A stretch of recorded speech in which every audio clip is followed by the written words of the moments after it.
ஆகையருள் செய்தவர் எங்கும் இருப்பி. அனைவருக்கும் இனிய காலை வணக்கங்கள். ஓம் திருமூலர் திருவடிகள் போற்றி போற்றி. திருமந்திரம் 7ஆம் தந்திரம் 6வது அத்தியாயம். நம்ம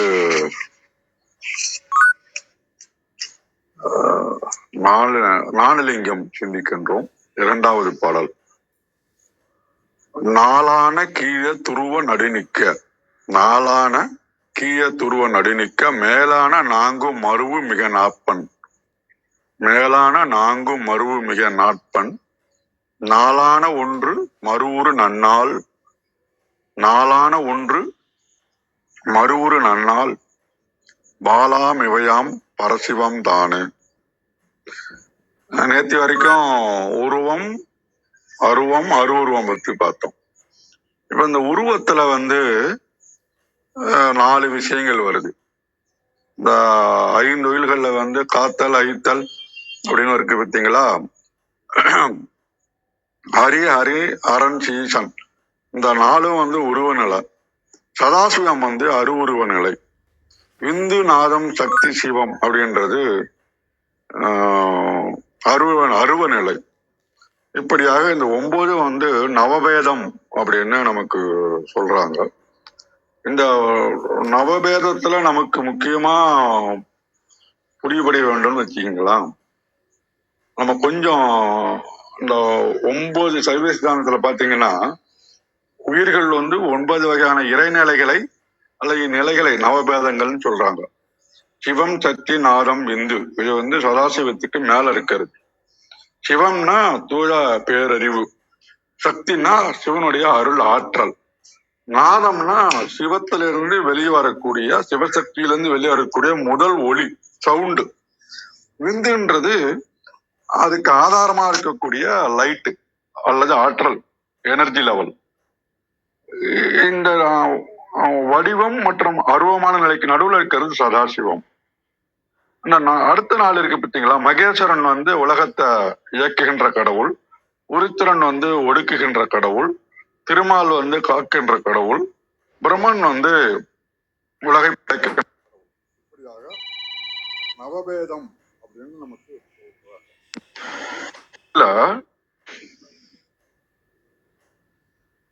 இந்த 9 நிலைகள் இருக்கு பார்த்தீங்களா. இந்த 9 நிலைகள் தான் நம்ம ஏற்கனவே பார்த்துட்டோம். இந்த 9 நிலைகள்ல டீப்பா பார்க்கறதுனாலும் சுருக்கமா ஒண்ணுதான் 5 தொழில்கள் எப்படி செய்யப்படுகின்றன, அதான் முக்கியம். 5 தொழில்கள்னா படைத்தல், காத்தல், அழித்தல், மறைத்தல், அருளல். இந்த 5 தொழில்களோடு சிவசக்தி, நாதம், விந்து இது 4ம் சுத்த ஆன்மீக ஆற்றலா இருக்குது சதாசிவத்துக்கு மேல. இப்ப இந்த சைவ சித்தாந்தப்படி நம்ம என்ன சொல்றோம்னா, பிரபஞ்சத்தினுடைய இயக்கம்ன்றது என்னன்னா அது தற்செயலா நடக்கிறது இல்லை. பஞ்சபூதங்களுடைய இயற்கை இயக்கம் உயிர்களை பக்குவப்படுத்தி இறைவனுடன் சேர்க்கும் ஒரு பெருங்கருணை நாடகம்னு சொல்றாங்க. சைவ சித்தாந்தத்தைப்படி பிரபஞ்ச இயக்கம் என்பது வெறும் தற்செயலான இயக்கம் அல்ல, உயிர்களை பக்குவப்படுத்தி இறைவனுடன் சேர்க்க முற்படும் ஒரு பெருங்கருணை நாடகம். அப்ப இந்த 5 தொழில்களும் இருக்குது, நவபேதங்களும் அடிப்படையாக கொண்டு அமைகின்றன. இப்ப இந்த 5 தொழில்கள் பாத்தீங்கன்னா ஆன்மாவனுடைய மும்மலங்களை நீக்கணும். ஆணவம், கண்மம், மாயா இருக்கு பார்த்தீங்களா.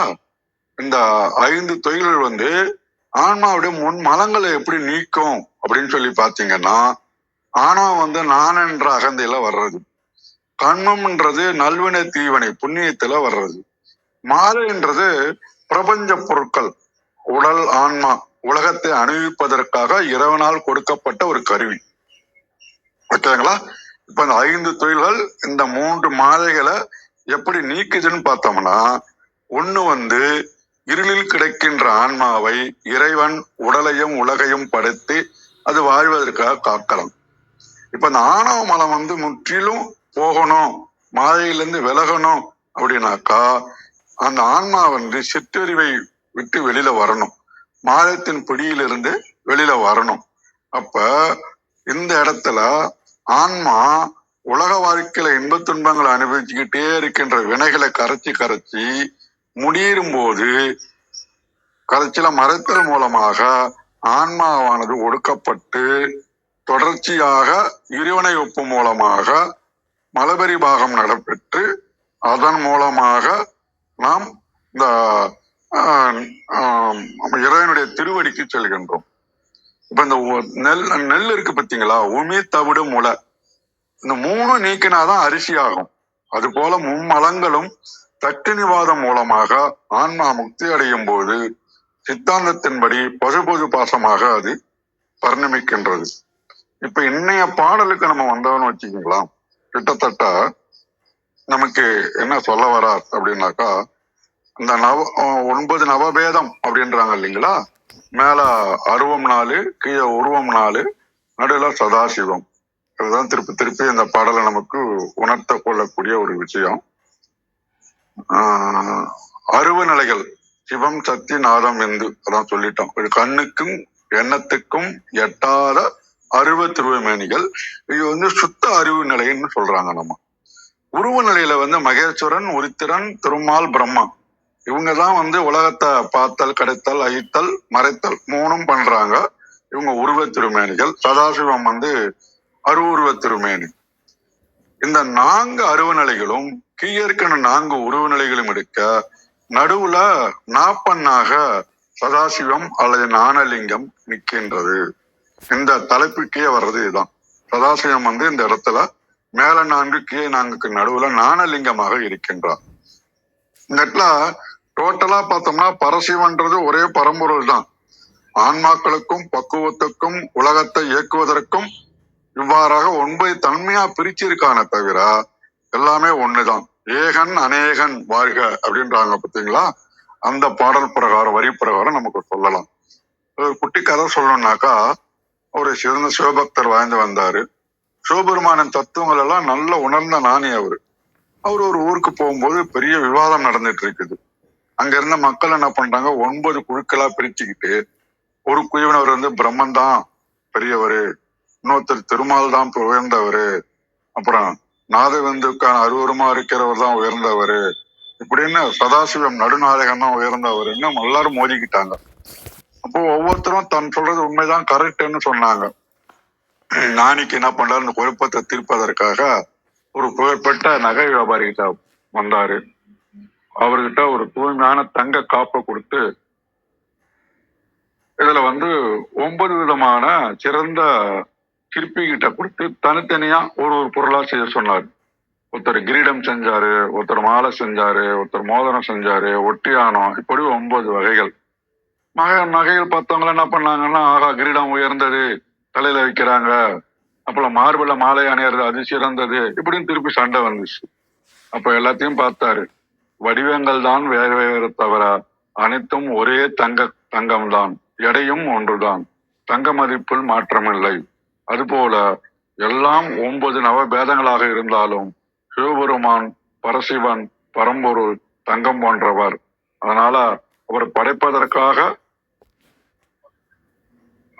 பிரம்மாவாகவும், காப்பதற்காக திருமாலாகவும், மேலும் அருள்வதற்காக சதாசிவமாகவும், சக்தி சிவம் 4 என்பது 9 வகையான நகைகளை தான் குறிக்கின்றது. அதனால 9 பேர் வடிவங்களை பார்த்து ஏமாற வேண்டாம் அப்படின்னு சொன்ன உடனேதான் அவங்களுக்கு புரிய ஆரம்பிச்சிருச்சு. இந்த பாடல நமக்கு டே டு டே அப்ளிகேஷன்ல பார்த்தீங்கன்னா, பன்முகத்தன்மையை நம்ம ஏத்துக்கணும், டைவர்சிட்டியை நம்ம ஏத்துக்கிட்டாதான் நல்லது. பல மனிதர்களையும் நம்ம அனுசரித்து போகணும். அதே மாதிரி செய்யற தொழில்ல நம்ம ரொம்ப டீப்பா தெய்வமா நினைச்சு அதுல நம்ம இன்வால்வ் பண்ணிக்கணும். எல்லாத்துக்கும் மேல யூகாவை நம்ம எடுத்து எட்ட வைக்கணும். இப்படியாக செய்யும் போது சதாசிவனோட நவபேதத்தோடு நாமளும் ஒன்றிணைந்து இந்த அருள் பேராற்றலை உணர முடியும் என்று கூறி தலத்தை கௌரியமாவிடம் படைக்கின்றேன். மிக்க நன்றி. மிக்க நன்றிங்க ஐயா, மிக அருமையான விளக்கம். மிக்க நன்றி. வாங்க விந்தியாம்மா, வணக்கம்.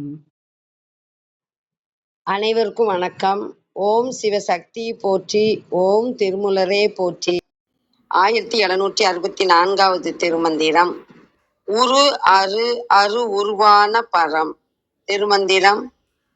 நாளான கீழது உருவம் நடுநிற்க மேலான 4 மருவு மிக நாப்பண் நாளான ஒன்றும் அருவுரு நன்னலால் பாலாம் இவையாம் பரசிவன் தானே. அருமையான திருமந்திரம். சதாசிவத்துக்கு கீழாக உள்ள பிரம்மன், திருமால், ருத்திரன், மகேசன் ஆகிய 4வரும் உருவ வடிவானவர். மேலான 4 விந்து, நாதம், சக்தி, சிவம் அருவமாகும். இரண்டுக்கும் இடைப்பட்ட நடுவுள்ளது அரு உருவம் சதாசிவம். 4 நடுவில் உள்ள ஒன்றான சதாசிவம் அரு உருவாய் விளங்குவதால் கீழ் மேல் நடு ஆகிய இந்த 9 பரசிவமே ஆகும். மருவு என்பதன் பொருள் கலந்த, நப்பன் நடு இடம், நன்னுள் அடைதல், பால் வகை. கழக வெளியீட்டில் சதாசிவ கடவுள் 9 திருமேனிகளை உடையன். உருவம் 4 இவை கீழ்ப்படி என்ப. அருவம் 4 மேற்படி என்ப. நடுப்படி அரு உருவம் 1 என்ப. இவை அனைத்தும் பரமசிவன் அருளிற் கொள்ளும் நினைப்பு உருவமாகும். இவை முறையே அயன், அரி, அரண், ஆண்டான் எனவும் அருளோன் எனவும் ஒளி, ஓசை, அன்னை, அத்தன் எனவும் கூறுவ.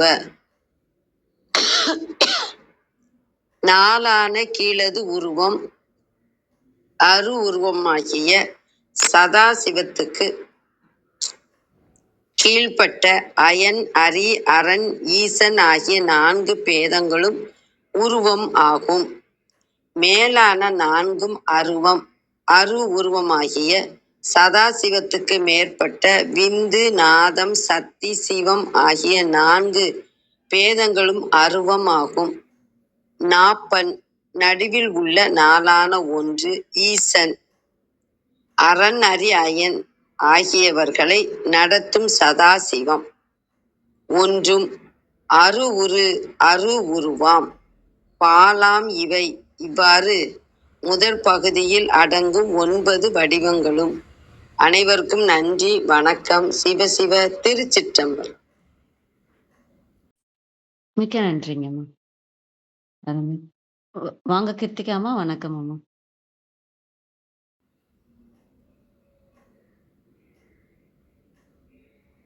வணக்கம். அனைவருக்கும் இனிய காலை வணக்கம். இன்னைக்கு 2 நாளா டிராவல்ல இருந்ததுனால வர முடியல. நேற்றுதான் ஊருக்கு வந்தேன். நம்ம ஞானலிங்கம் பார்த்துட்டு இருக்கோம். இதனோட மந்திரம் தெளிவா பார்த்தாச்சு. நம்ம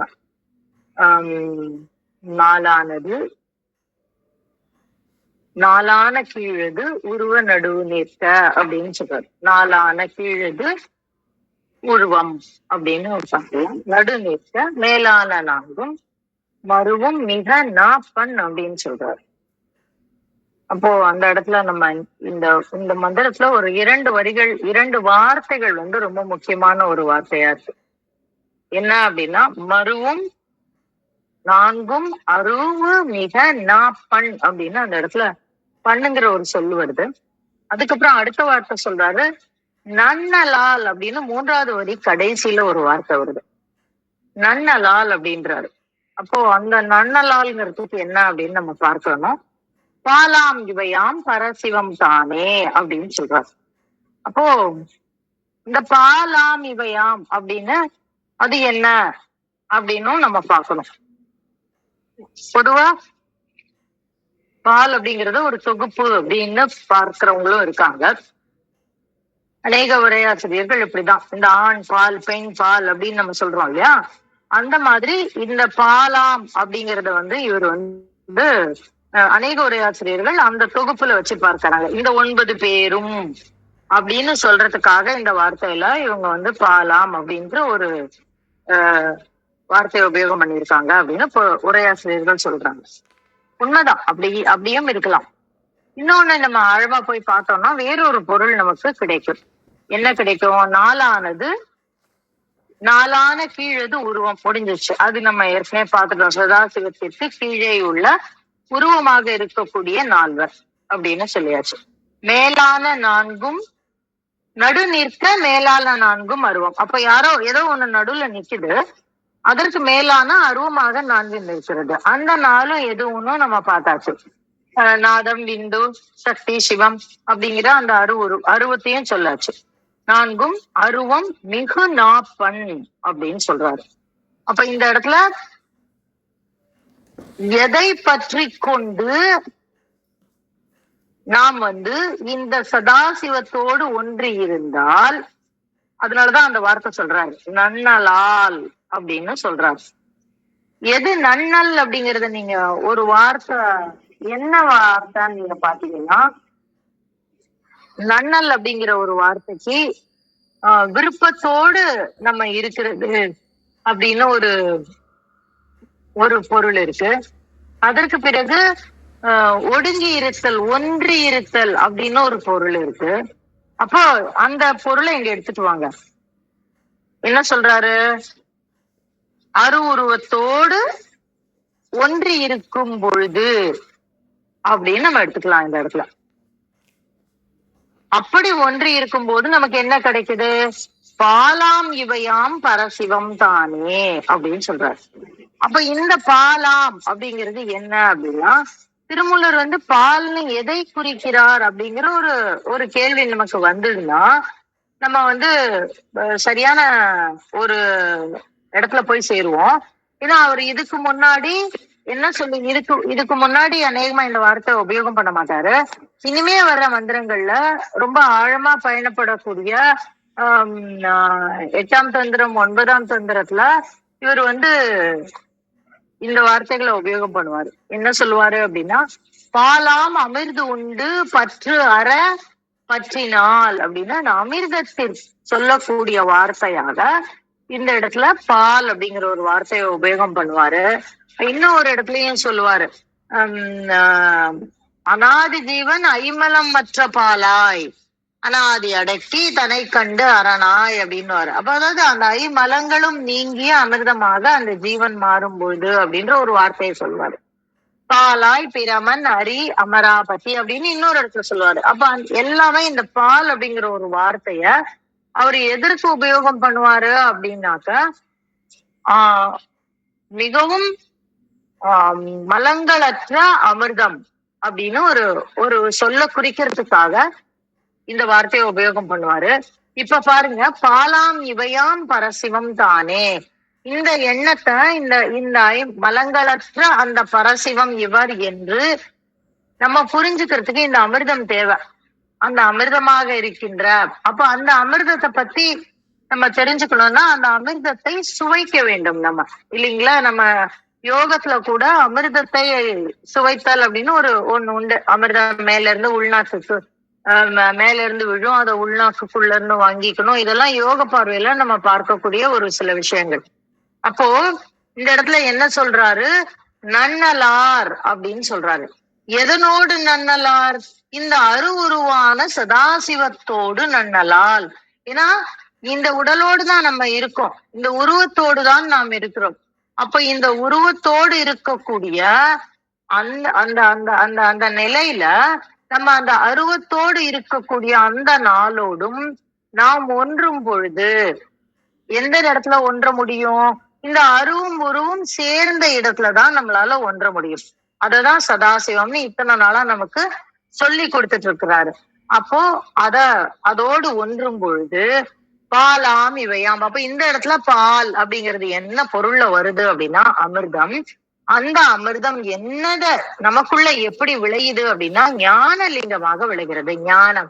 அப்ப நம்ம நினைக்கிற மாதிரி இந்த இந்த இந்த தலை உச்சியில் இருந்து இந்த உள்நாக்கில் விழக்கூடிய அமிர்தம் அப்படிங்கிறது வேற நம்ம உடலில் ஏற்றக்கூடிய உடலில் நிகழக்கூடிய ரசாயன மாற்றங்கள். அதுவும் நிகழும், அதுவும் நிகழ்ந்து உடல் சுத்தமாகும். அது அது அது வேற. ஆனா அதற்கு முன்னாடி இந்த உருவான இடத்திலிருந்து அருவத்திலிருந்து கிடைக்கக்கூடிய ஞானத்தை இந்த உருவுக்கு இந்த உருவுக்கு கிடைக்கக்கூடிய அமிர்தமாக இருப்பது என்ன அப்படின்னா அந்த ஞானம் அந்த தெளிவு அந்த தெளிவு இருந்தால் நாம் இவை அத்தனையும் பரசிவம் என்று புரிந்து கொள்ள முடியும் அப்படின்னு நம்ம இந்த இடத்துல புரிஞ்சுக்கலாம். இதுதான் இந்த நன்னலார் அப்படிங்கிற ஒரு வார்த்தை நமக்கு சொல்லக்கூடிய ஒரு பொருள். இப்போ நாப்பண் அப்படின்னு ஒண்ணு சொன்னேன். அது என்ன அப்படின்னாக்க மருவும் மிக நாப்பண் அப்படின்னு சொல்றாரு. அப்ப இந்த இடத்துக்கு எப்படி போறது? நம்ம இப்படி அங்க இருந்து நீ பாரு, உனக்கு அத்தனையும் நவந்தர பேதங்கள் அத்தனையுமே உனக்கு சிவமாக தெரியும் அப்படின்னு முன்னாடி எல்லாம் சொல்லிட்டே தானே வந்தாரு. அப்ப இந்த இடத்துல என்ன இந்த மந்திர வித்தியாசம்? ஏற்கனவேதான் அவர் சொல்லிட்டாரு, நவந்தர பேதம் அத்தனையும் எம்பெருமான் தான் அப்படின்னு சொல்லிட்டாரு. அது ஏன் திருப்பி இங்க சொல்லணும் அப்படின்னா, அதுக்குள்ள இன்னும் கொஞ்சம் ஸ்பைஸ் வைக்கிறாரு. வெறும் மிளகா பஜ்ஜி பொரிக்கல, அந்த மிளகா பஜ்ஜிக்குள்ள ஸ்டஃப் பண்றாரு. ஸ்டஃப் பண்ணி அதை பொரிச்சு கட் பண்ணி கொடுக்குறாரு. என்ன சொல்றாரு? நீ 9 பேரும் எம்பெருமான் தான், அதை எப்படி நீ அடையிறது அப்படின்னா உன்னுடைய ஞானத்தின் மூலமாக அடையலாம். அந்த ஞானத்தை எப்படி பற்றி கொள்வது? பண்ணினை பற்றி கொள்வதன் மூலம், நாதத்தை பற்றி கொள்வதன் மூலம். அதனாலதான் அந்த இடத்துல நாப்பண் அப்படிங்கிற ஒரு வார்த்தையை உபயோகம் பண்றதா நான் புரிஞ்சுக்கிறேன். ஏன்னா இதுக்கு முன்னாடியும், இது நானா சொல்லக்கூடிய விஷயம் கிடையாது, இதற்கு முன்னாடியும் அவர் நமக்கு இந்த பண்ணை பத்தி நாதத்தை பத்தி நமக்கு சொல்லியிருக்காரு. ஒரு 4-5 மந்திரங்கள் முன்னாடி அவர் நாதத்தை பத்தி சொல்லியிருக்காரு. அந்த விஷயத்தையும் நம்ம தொட்டு பார்க்கணும். நான் எப்பவுமே சொல்லுவேன், மந்திரம்ங்கிறது ஒரு விஷயத்த பத்தி மாத்திரம் சொல்றது இல்ல, தொடர்ச்சியாக அந்தந்த மந்திரங்களை நம்ம தொட்டு தொட்டு இணைத்து நம்ம பார்த்து கொண்டே இருக்க வேண்டியிருக்கும். அந்த மாதிரி பார்க்கும்போது இந்த இடத்துல நாதத்தின் மூலமாக நாம் இறைவனை பற்றி கொண்டால், ஒடுங்கி கொண்டால், ஒட்டி கொண்டால் நம்மால எந்த ஞானத்தை பெற முடியும்?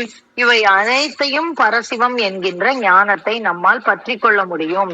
அப்படி பற்றி கொண்டால் நேற்றுக்கு மந்திரத்துக்கு நம்ம திரும்பி போக வேண்டியிருக்கோம். உருவும் மருவும் உருவோடருவும் மரு சிவன் பன் மல்லுயிர் மண் பல்லுயிர்க்கெல்லாம் அப்படின்றாரு.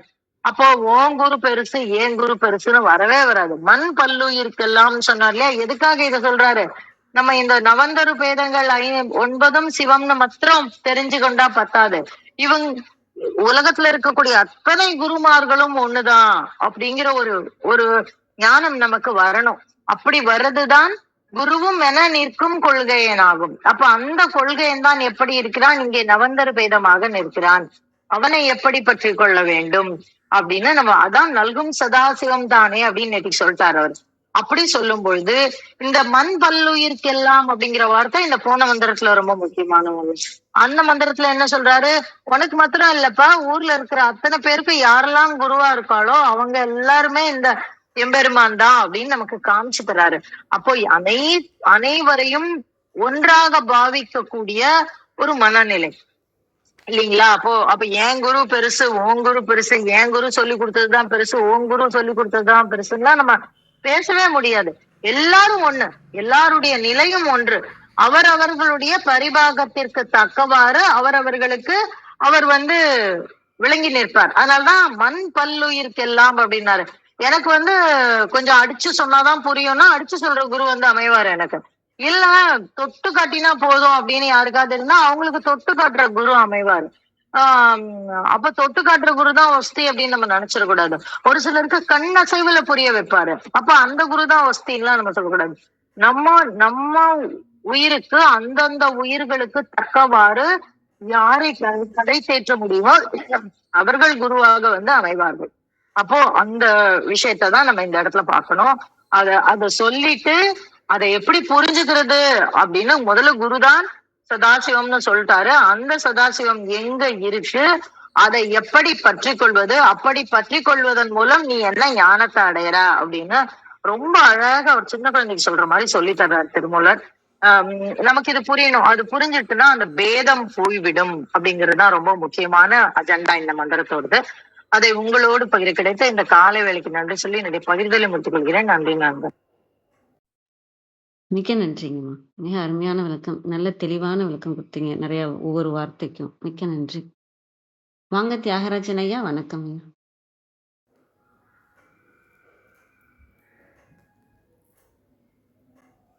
மிக்க மகிழ்ச்சிமா. ஓம் திருமூல திருவடிகள் போற்றி. அற்புதமாக உரை நல்கிய அனைத்து அன்பு உள்ளங்களுக்கும் பணிவன்பான நன்றிகள், வாழ்த்துக்கள். இந்த இனிய நல்ல நாள்ல இன்றைய மந்திரத்தை செவிமடுத்து ஆன்ம பாதையில உயர்வடைவதற்காக நம்ம ஒவ்வொரு நாளுமே காலையில இந்த நேரத்தை ஒதுக்கி சிந்தித்துக் கொண்டிருக்கிறோம். மகான் திருமூலருடைய அருள் நம் அனைவருக்கும் பூரணமாக கிட்டட்டும். மிக்க மகிழ்ச்சி. ஒவ்வொரு மந்திரமும் சுட்டி காட்டுவது அந்த பரம்பொருளை தான். பரம்பொருளையே அனைத்துமாகி வந்திருக்கிறது என்ற உண்மையை விளங்கிக் கொள்வதற்கு பல்வேறு கோணங்கள்ல ஆசான் நமக்கு விளக்கிக் கொண்டிருக்கின்றார். நாளான கீழது உருவம் நடு நிற்க,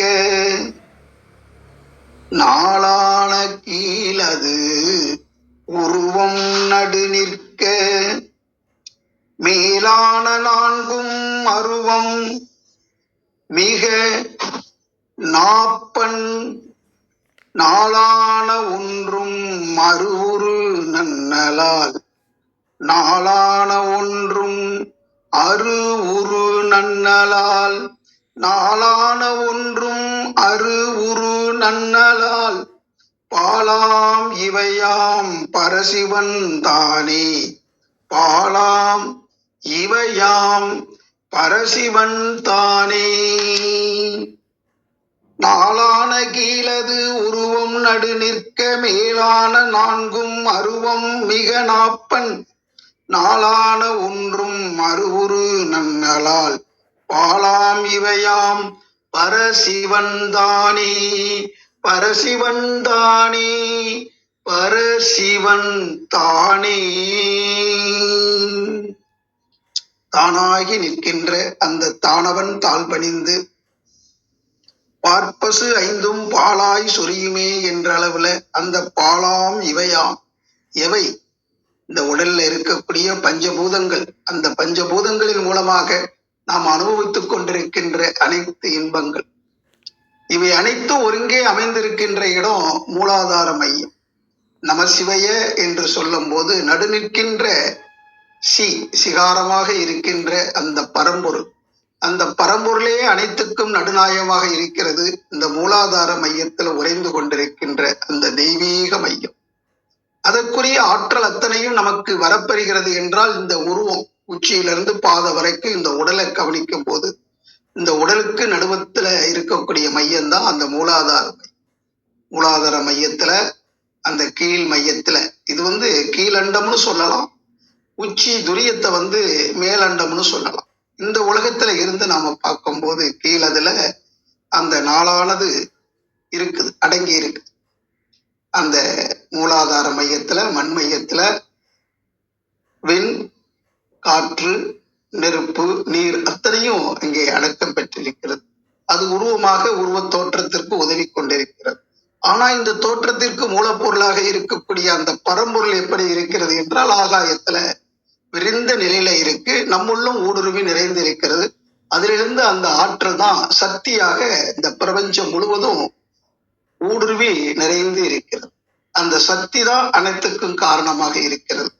அப்ப சிவமாக இருக்கிறது, சக்தியாக இருக்கிறது, இரண்டுமே அரூபமாக இருக்கிறது. அதே அரூபம் என்பது இந்த பிரபஞ்சம் முழுவதும் இருக்கக்கூடிய அந்த பால் நிலையில இருக்கக்கூடிய அந்த மில்கி வே கேலக்சி என்று சொல்வார்கள். அந்த பிரபஞ்சத்திலிருந்து வரக்கூடிய அலை, அதுதான் வான்காந்தம் என்று சொல்லக்கூடிய யுனிவர்சல் மேக்னட்டிசம் என்று சொல்லக்கூடிய அந்த நிலை. அதே தன்மை நமக்குள்ள அறிவாக இருக்கிறது. அதாவது பயோ மேக்னட்டிசமாகவும் அதுதான் இருக்கு. வான்காந்தமாக இருப்பதும் ஜீவகாந்தமாக இருப்பதும் ரெண்டும் ஒன்றுதாங்கிறத புரிந்து கொள்வேன். அப்ப அந்த உயிர் என்பதும் அரூபமாக இருக்கிறது, உயிரிலிருந்து வரக்கூடிய அலையும் அரூபமாக இருக்கிறது.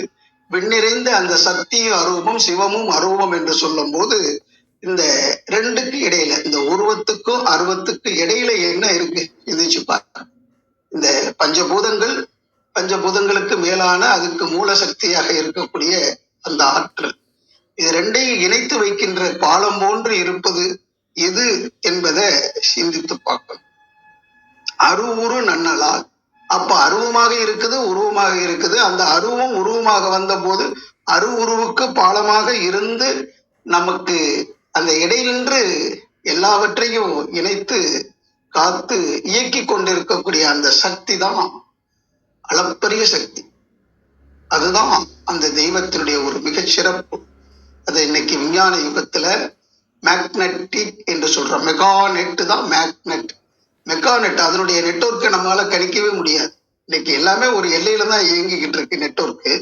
ஆனா மேக்னெட் என்பது மெகாநெட். எல்லாத்தையும் இந்த பிரபஞ்சத்தையும் சரி நம்மையும் சரி எல்லாத்தையும் ஒன்றிணைத்து வைத்துக் கொண்டிருக்கிற அந்த மெகாநெட் தான் மேக்னெட் என்று எப்படி அந்த வார்த்தைகளை வடிவமைச்சிருக்காங்க பாரு. அதனால எல்லாமே நம்மை போன்ற சில மனிதர்கள் மூலமாகத்தான் இறைநிலை வெளிப்படுத்துது. ஏன்னா மனிதனாக வந்திருப்பது இறைநிலை தானே. அந்த உண்மையை உணர்ந்து கொள்ள வேண்டும். பார்ப்பசு ஐந்தும் பாலாய் சொரியுமே என்று சொல்லும் போது அந்த பாலா சொரியுதுன்னா அந்த பால் எது? பால்கர பால்கர பால்கரன்னு ஒரு சித்தர் மகன் பாடினார். அந்த பால் எது? பலரும் பல உரையாசிரியர்கள் பல விளக்கங்கள் கொண்டாலும் அந்த மெய்ப்பொருளாகி அம்மா அழகா சொன்னாங்க, அந்த அமிர்தம். அந்த அமிர்தமாக இருக்கக்கூடிய அந்த தெய்வ நிலை அது ஊக்கம் கொடுத்து கொண்டிருக்கு. ஆக்கத்துறையில் நம்முடைய தன்மையை செலுத்தி கொண்டிருக்கிறது. அந்த பால் என்பது குறிக்கக்கூடியது நமக்குள்ளே இருக்கக்கூடிய அந்த அறிவு தான். அந்த தெய்வீக அறிவை உணர்ந்து கொள்ள வேண்டும். அதை உணர்ந்து கொண்டாலே போதும். அதுதான் எல்லாத்துக்கும் ஊக்கம் கொடுக்கக்கூடிய ஒரு சக்தியாக இருக்கிறது. ஆக்கத்துறையில் அறிவை செலுத்து, ஊக்கமுடன் உழை, உயர்வு நிச்சயம் என்று ஆசான் அருள் தந்தை அவர்கள் குறிப்பிடுவார். அப்ப ஆக்க சக்தியாக இருக்கக்கூடிய அந்த சக்தி அதை கவனிக்கணும். நம்ம உடல்ல அந்த சக்தி நிலை எப்படி இருக்கிறது, பிரபஞ்சத்துல சக்தி நிலை எப்படி இருக்கிறது, அந்த ரெண்டுக்கு இடையில அந்த ஆற்றல் எப்படி இருக்கிறது. இன்னும் சொல்ல போனா உலகத்துல பந்தப்பட்டிருக்குது, மாயையில மயக்க நிலையில இருக்கிறோம். இந்த உடல் சுகம்தான் பெருசுன்னு நினைச்சுக்கிட்டு இருக்கிறோம். அதை விட இந்த ஆன்ம விடுதலை அடைந்து அந்த பரசுகம் எப்படி இருக்கும் அப்படிங்கிறத அறிந்து கொள்வதற்கு தான் நமக்கு குருமார்கள் தேவைப்படுறாங்க. அப்ப பரசுகத்தை அனுபவிக்கணும்னா இந்த உடல்ல பந்தப்பட்டு கொண்டிருக்கின்ற இந்த ஆன்ம நிலையை உயர்த்தி அந்த பரமானந்த நிலைக்கு நம்ம கொண்டு போகணும். அதாவது அந்த பேரான்மாவாக இருக்கக்கூடிய அந்த பிரபஞ்சத்தை கடந்து நிற்கக்கூடிய அந்த நிலையில நாம மனதை பழக்கணும். அதுக்குத்தான் ஞானிகள் நமக்கு இந்த விடுதலை கொடுக்கணும். அதாவது இந்த ஆன்ம விடுதலை, மயக்க நிலையிலிருந்து விடுபட்டு விழிப்புணர்வுக்கு நம்மளை கொண்டு செல்லக்கூடிய ஒரு அற்புதம். ஆன்மா என்பது இந்த ஆணவம் கண்மம் மாயை என்று சொல்லக்கூடிய மலங்களுக்கும் இறைவனுக்கும் இடைப்பட்ட நிலையில இருக்கக்கூடிய தன்மை. அதாவது நாம எதனோட சேர்றோமோ அதனுடைய தன்மையாகவே மாறுறோம். எதோட சாடுறோமோ அப்ப மனமாகிய அந்த இந்த உடல் அளவுல சார்ந்திருந்தா அது நரகமாக இருக்கின்றார். நரன் கூட்டல் அகம். இந்த உடல் அளவுல எல்லை கட்டி இயங்கக்கூடிய மனம் நரக வாழ்வா இருக்குது. அதே மாதிரி ஸ்வர் அகம், இந்த மனமாகிய அறிவு அந்த எல்லாத்தையும் உயிர்ப்பித்துக் கொண்டிருக்கக்கூடிய அந்த சக்தி சிவம் என்ற அளவுல அந்த அளவுல விரிஞ்சு அந்த மனம் அந்த தன்மையோட இயங்கும் போது தெய்வீக அனுபவங்களை நமக்கு கொடுக்குது. அதனால இதை சிந்தித்து பார்க்கணும். நாப்பன்னா இடையில இருக்கக்கூடிய அந்த சக்தி உலக வாழ்க்கைக்கும் அந்த அதாவது தெய்வீக வாழ்வுக்கும் முக்தி நிலைக்கும் இடைப்பட்ட அந்த நிலை. பந்தப்பட்டு நிக்காம பந்தத்திலிருந்து விடுபட்டு அந்த தெய்வீக உணர்வுல லயமாகக்கூடிய அந்த காலம் எப்போ வருமோ தெரியாது. அப்ப இந்த பஞ்சபூதங்களுக்கு ஆற்றல் அத்தனை எங்க இருந்து வருதுன்னா அந்த அருவத்திலிருந்து தான் வருது. அப்ப அருவத்துக்கும் உருவத்துக்கு இடையில அரூபாரூபமாக ஒரு சக்தி செயல்பட்டு கொண்டிருக்கிறது. அதுதான் மேக்னெட் என்று கூறி வாய்ப்பளித்த உங்கள் அனைவருக்கும் நன்றியை தெரிவித்துக் கொள்கிறேன். ஓம் திருமூலர் திருவடிகள் சரணம் சரணம் சரணம். நன்றி. மிக்க நன்றிங்க ஐயா, மிக அருமை. வாங்க மகேந்திரன் ஐயா, வணக்கம். வணக்கம், அனைவருக்கும் வணக்கம். நேரம் குறைவா இருக்கிறதுனால முடிஞ்ச அளவுக்கு ஒரு விரைவா பார்க்குறேன். நன்றி. இன்றைக்கும் ஒரு மந்திரம், சிறப்பான ஒரு மந்திரம். அம்மா சொன்னது போல இது ஒரு தொடர்ச்சியாக பார்க்க வேண்டும். தனித்தனி பூக்களாக இருந்தாலும் அது ஒரு மாலையாக்கி நம்ம பார்க்கிறோம் இல்லையா? அப்போது அது கொடுக்கின்ற அந்த தொடர்ச்சி என்பது தனி. அது போல பார்க்க வேண்டிய ஒரு அற்புதமான மந்திரம்.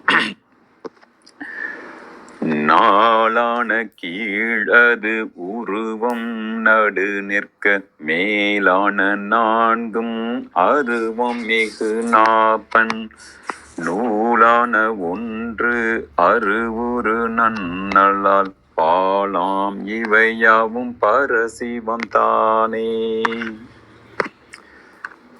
நல் விளக்கங்கள் நிறைய இருக்கு. இதோட சேர்ந்து சொல்லணும் அப்படின்னா முழுக்க முழுக்க ஒரு பண்பு நிலைகளாக பார்க்க முடியும். இப்ப 4, 1, 4 என்று அதை நிலையாக பிரித்து வைக்கிறார். மேல்நிலை 4, கீழ்நிலை 4, இடைநிலையில் இருப்பது 1. அப்ப மேல்நிலை 4 எப்படி பார்க்கலாம்? அதோடைய நம்மளுடைய நடப்பியல் வாழ்க்கையில் நாம் ஒவ்வொரு மனிதர்களும் நம்ம அதை எப்படி பார்க்கலாம் அப்படின்னா, ஒவ்வொருவருக்குள்ளையும் எப்படி அந்த காட் அப்படின்னு சொல்லும்போது generating power, operating power, destructing power அப்படின்னு சொல்லுவோம். அது போல நமக்குள்ள கிரியேட்டர் இருக்கார். அந்த கிரியேட்டர் என்ன? ஒவ்வொரு நாளும் த creator created you to create something. What is that creation அப்படிங்கிற ஒன்று இருக்கு. நாம் எதை கிரியேட் பண்ணலாம்? இப்ப வெறுமனே நம்ம இது இறையோடைய வேலை அப்படின்னு நினைச்சிட்டு அதுக்கும் நமக்கும் ரொம்ப தொலைவை வச்சுக்க கூடாது. இறை நமக்குள் இருக்கிறான், நமக்குள் அந்த இறை இருக்கிறது. அப்போது அந்த இறை செய்கின்ற செயலை நாம் செய்கிறோம். நாம் செய்கின்ற செயலுக்கு இறை இணைந்து பயணிக்கின்றது, இணைந்து அந்த ஒரு கோ கிரியேஷன் நடக்குது அப்படிங்கிற ஒரு பார்வையில இதை பார்த்தோம் அப்படின்னா ஒரு கிரியேட்டரா நம்ம கிட்ட இருக்கிற அந்த ஒரு அறிவு வெளிப்பாடாக பார்க்கலாம். இன்று காத்தல் என்று சொல்லும் பொழுது ஒரு பாதுகாத்தல், நிலைநிறுத்துதல், ஒன்றைய அந்த உயர் தன்மைக்கு, அந்த உயர் பணிக்கு நம்மை இட்டு செலுத்துவதற்கு அத்தனை வகையிலும் நாம உறுதுணையாக இருத்தல் அப்படின்னு சொல்லும் பொழுது இந்த திருமால் விஷ்ணு என்ற பார்வையில் பார்க்க மேல பிரம்மன் அப்படின்னு அந்த கிரியேஷனை பார்க்குற மாதிரி. அப்போது ருத்ரனுடைய வேலை என்ன? ஒரு மாற்றத்தை ஏற்படுத்துவது, தேவையில்லாதவற்றை அழிப்பது, தூய்மைப்படுத்துவது, இது எல்லாமே ருத்ரனோட வேலை. நம்ம தினம் தினம் அந்த செஞ்சுக்கிட்டே இருக்கணும். இது நம்மிடம் தேவையில்லாதவற்றை நீக்குதல். தேவையில்லாத பழக்க வழக்கங்கள் இருக்கலாம், சில சொற்கள் இருக்கலாம், நம்மிடம் சில செயல்கள் இருக்கலாம், நம்மிடம் இருக்கக்கூடாத ஒன்று என்பது ஒவ்வொரு நாளும் வீட்டை கிளீன் பண்ற மாதிரி, பல் விளக்கி கிளீன் பண்ற மாதிரி, ஒவ்வொரு நம்ம குளியல்லேருந்து எல்லாமே பண்ற மாதிரி நம்மை நாமே அந்த தூய்மைப்படுத்தி கொண்டே இருத்தல் அப்படின்ற வகையில் பார்க்கலாம். சரி, அந்த 4ஆவதாக இருப்பது மேல்நிலை 4ல் ஒரு 4 அப்படின்னு இது எல்லாமே உருவம் சார்ந்தது. அதாவது உருவம் சார்ந்து உணர்ந்து கொள்வது, அப்படிதான் எல்லாமே உணர்தல் தான். அப்ப உணர்தல் நிலைக்கு அந்த மூலமாக உணர்ந்து கொள்ளுதல் என்ற வகையில பார்க்கலாம். அப்படி பார்க்கும்போது அந்த மகேஸ்வரனாக இருக்கின்ற நிலை, அந்த மாயை எதெல்லாம் இருக்கிறதோ அந்த மாயைகள் மூலமாக உயிரை அனுபவிக்க செய்கின்ற தன்மை போலவே மறைந்து இருக்கின்ற, நேற்று கூட நம்ம பார்த்தோம் இந்த பவர் இன் இன்விசிபிள் அப்படிங்கிறத பார்த்தோம். அது போல அந்த மறைத்தல் நிலையை செய்கின்ற செயலை செய்வது. அப்ப நம்ம அது மாதிரி எதெல்லாம் செய்யறது? நம்மிடம் மறைந்திருக்கின்ற ஆற்றலை வெளிப்படுத்துதல், நம்மிடம் எதெல்லாம் இன்னும் நம்ம தெளிவு கிடைக்காமல், அதோடைய தீர்வு கிடைக்காமல் இருக்கிறோமோ அதன் மீதான கவனத்தை செலுத்துதல், இது எல்லாமே மூலமா நம்ம செய்யலாம். நல்லது. இது மேல் 4. கீழ் 4க்கு முன்னாடி இடை 1 அது என்ன அப்படின்னு பார்க்கும் பொழுது அருவாக இருக்கிறான், உருவாக இருக்கிறான் என்பதை நம்ம பார்த்தோம். அப்போது அருவுருவாக இரண்டுமாகவும் இருக்கிறான் என்பதை நம்ம எப்போது உணர்கிறோமோ அதுதான் இது நீயா நானா என்பது அல்ல. நான் அடிக்கடி சொல்றது மாதிரி நீயா நானா என்பதல்ல, நீயும் நானும். இப்போ எதையும் நம்ம இப்ப இறைவன் நான் அப்படின்னு நினைச்சிட்டோம்னு வச்சுங்க, இப்ப நான் வேறு இறைவன் வேறுன்றதுல பெரும் இடைவெளி ஆயிடும். அப்ப அதை பத்தி நினைக்கிறதுக்கு, அதை இக்னைட் பண்ணிட்டு அதுக்குள்ள போறதுங்கிறது ரொம்ப பெரும் இது. அதுக்கு பதிலா இறை என்னுள் இருக்கிறான், என்னுள் இறை இருக்கிறான்றது மாதிரியே தான் நன்மையில் ஒரு தீமை இருக்கிறது, தீமையில் ஒரு நன்மை இருக்கிறது. இது மாதிரி இரவுக்குள் பகல் இருக்கிறது, பகலுக்குள் இரவு இருக்கிறது. அப்போ ஒவ்வொன்றும் அந்த இரண்டு தன்மையும் இணைந்து இருக்கின்ற தன்மையாக அதை பார்க்கலாம். அதுதான் சிவசக்தி ஐக்கிய நிலை என்று சொல்லுவோம். இப்ப சிவமும் சக்தியும் ஒன்றாக இருக்கின்ற ஒரு நிலை என்கின்ற அர்த்தநாரி தத்துவமாக சொல்லலாம். இப்ப அருவமாக இருக்கின்ற கீழ்நிலை 4 எப்படி பார்க்கலாம்? அப்ப நம்மளோட மனிதர்களோடு தினசரி வேலைகளோடு நம்ம பார்க்கிறோம் என்றால், ஒன்று சதாசிவத்தை நம்மளுடைய விழிப்புணர்வு பேரருள் என்கின்ற வகையில் பார்க்கலாம். இப்போது சிந்தனையோடைய தோற்றமாக பிரமனை பார்த்தது போல, சிந்தனையோட தொடர்ச்சியாக, அதனுடைய வளர்ச்சியாக, அதனுடைய மலர்ச்சியாக நம்ம திருமாலை பார்ப்பது போல, பழையன கழிதல் புதியன புகுதல் என்பது போல நம்ம அது போன்று இருப்பது ருத்ரனை பார்ப்பது போல, நம்மளுடைய அந்த அனுபவங்களை மறைந்திருக்கின்ற ஆற்றலை நாம் தெளிவு கொண்டு தெரிந்து கொண்டு இருப்பதை ஒரு மகேஸ்வரன் செய்வது போல, இந்த அருவமாக இருப்பது என்ன அப்படின்னா, உருவம் இல்லாவிட்டாலும் அதற்கு பேராற்றல் உண்டு. அப்ப விந்துவாக இருப்பது எதுவாக இருக்குன்னா, நம்மகிட்ட இருக்கிற ஒரு பொட்டன்சியல், ஒரு அளப்பரிய வாய்ப்புகளாலும் அளப்பரிய சாத்தியக்கூறுகளாலும் நிறைந்த அற்புத வாழ்க்கைனா, வாய்ப்பை கண்ணால பார்க்க முடியுமா? உன்னுடைய சாத்தியக்கூறுகளை கண்ணால பார்க்க முடியுமா? ஆனா அது ஒரு பொட்டன்சியலா இருக்கு. இப்ப நாதம் என்பதை அதிர்வு என்று சொல்கிறார்கள். அதிர்வுனா நமக்குள்ள அந்த ரைட் வைப்ரேஷன் இருக்கணும். எப்பயுமே இந்த டெஸ்லா சொல்றது போல, இந்த பிரபஞ்சத்தின் ரகசியத்தை புரிந்து கொள்ள வேண்டும் என்றால் 3 சொற்களில் புரிந்து கொள்ளலாம் என்று சொல்வார். அது சொற்கள்ங்கிறத விட அந்த பண்பு நிலைகளாக புரிந்து கொள்ளலாம் என்று சொல்லலாம். அப்போது ஆற்றலாக எனர்ஜி, வைப்ரேஷன் அதிர்வலைகளாக, அதே போல அந்த ஃப்ரீக்வன்சி அந்த நுண் அலையின் அந்த இயக்கமாக அப்படி பார்த்து கொள்ளலாம். அப்போது இந்த நாதம் அதிர்வலைகளாகவும், அந்த சக்தி என்பது ஆற்றலாகவும், சிவம் என்பது தூய இருப்பு அல்லது வற்றாய் இருப்பு அல்லது அந்த பீயிங் ஸ்டேட் அப்படின்னு சொல்லுவோம் இல்லையா, அந்த பி ஸ்டேட்டாக இருக்கிறது. அப்ப அந்த சக்தியின் ஆற்றல் பல்வேறு வகையில் வெளிப்படும். இப்ப இது எல்லாவற்றையும் சேர்த்து பாருங்கள், இந்த மனிதர்கள் நாம் என்னென்னலாம் செய்யணுமோ அது செய்வதற்கான அத்தனை சாத்தியக்கூறுகளும் ஒன்றே ஒருங்கே இருக்கின்ற பண்புகளாக இருக்கும். நன்றி, வணக்கம்.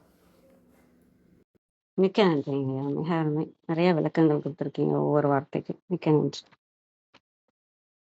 டிரான்ஸ்லேஷன் சரி. அனைவருக்கும் அன்பு வணக்கம். ஓம் நந்தியம்பெருமான் திருவடி போற்றி. ஓம் திருமூலர் திருவடி போற்றி. ஓம் நம சிவாய. The 4 forms that are lower stand at the center.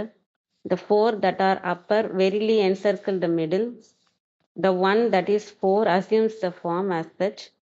All these classifications are the supreme Shivan அப்படின்னு கொடுத்துருக்காங்க. நம்ம பார்த்துட்டு வர்றது உருவம், அருவம், அருவுருவம். நிறைய விளக்கங்கள் கிடைச்சிச்சு ஞானலிங்கத்தில். ஆனால் எதுக்கு இத்தனை பாடு? அதாவது உருவம், அருவுருவம், அருவம் ஏன் இத்தனை இது? ஒரே ஒரு விஷயமா இருந்தால் நமக்கு புரிஞ்சிருக்கும் இல்லையா சொல்றது அப்படின்றது. அப்படி அந்த மாதிரி யோசிச்சோன்னா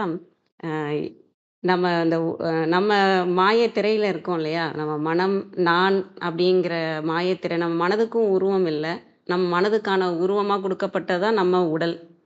அதுக்கு தான் இந்த உடல் எடுத்து வந்திருக்கோம். இந்த இறப்பும் இந்த மனதுக்கான உடல் தான், அந்த மாயைக்கான உடல் தான் நமக்கு இறப்புன்னு வருது. ஆக நம்ம என்ன நினச்சிட்டு இருக்கோம் அப்படின்னா, இந்த உருவம் தான், இந்த மனம் தான் நான், இந்த உருவம் தான் நான் அப்படின்னு நினச்சிக்கிட்டு இருக்கோம். அது மாயத்திரையினால. அதனால கடவுளை என்ன பண்ணுறோம், வெளியில் வச்சிடுறோம். ஏன்னா இங்கே இடம் இல்லை, என் உடலுக்குள்ளே இடம் இல்லை. ஏன்னா நானும் ஈகோவும் அதிகமாக இருக்குது, என்னோட மாயை என்ற மனமும் மாயையாக இருக்குது. அப்போ கடவுளுக்கு இங்கே இடம் இல்லை. அப்படிங்கிறப்ப அவரை வெளில வச்சு நம்ம பார்க்குறோம். அப்போ இந்த உலகியலுக்கான விஷயங்கள் எனக்கு என்ன தேவையோ, இந்த மனது மனது சந்தோஷப்படுத்துறதுக்காகவும், என் ஆணவத்தை பெருக்கிக்கிறதுக்காகவும், புகழடைகிறதுக்காகவும், பணம் வேண்டுறதுக்காகவும் நம்ம இறைவனை வெளியில் வச்சு கேட்குற விஷயங்கள் நமக்கு நடைபெறும். ஏன்னா நமக்கு உள்ளே இருக்கிறத நம்ம கேட்குறோம். ஆனால் நமக்கு உள்ள இந்த நானும் மனமும் அதிகமாக இருக்கிறதுனால நமக்குள்ளே இருக்கிற இறைவனை உணர முடியல. அந்த கீழ்நிலைகளாக இருக்க அந்த 4 நிலைகளில் இருக்கும்போது அந்த மாதிரி இருக்குது. இப்போ இறைவனை உணரணும் அப்படின்னா அவர் உருவமாக நமக்குள்ள, நம்ம தான் ஆல்ரெடி ஒரு பெரிய உருவம் வச்சுருக்கோம், ஒரு பெரிய மனமும் வச்சுருக்கோம். அப்போ அவர் எங்கே இருக்காருன்னா, நம்ம நானுன்னு ஒரு இடம் வச்சுருக்கோம் இல்லையா, அந்த இடத்துல தான் அவரை உணர முடியும். நானுன்ற இடத்துக்குள்ளே போகும்போது தான் உணர முடியும். இங்கே விழிப்புணர்வும் ஒன்று இருக்குது, மனமுன்ற ஒரு விஷயம் இருக்குது.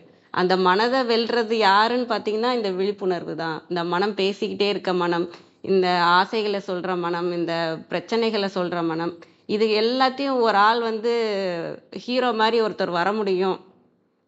அப்படி நம்மளை வில்லனா நம்மளை படுத்தி எடுக்கிறது இந்த மனம் தானே. இதுக்கு ஒருத்தர் ஹீரோவாக யார் இருக்காரு, அப்படி நமக்குள்ளே யார் இருக்காரு அப்படின்னு பார்த்தா நம்மளோட விழிப்புணர்வு இருக்கும். அதுதான் இங்கே அமிர்தமாக சொன்னாங்க. அமிர்தமாக நமக்குள்ள அந்த தெளிவை கொடுக்கறது, அந்த விழிப்புணர்வு நிலையை மேலோங்கிறது. இதெல்லாம் நமக்குள்ள வரும்போது இந்த மனம் வந்து அடங்கிக்கிட்டே வருது. இந்த மனதை அடக்குற ஒரே விஷயம் நமக்குள்ள அந்த சுரக்கிற அந்த தெளிவும் ஞானமும் தான்.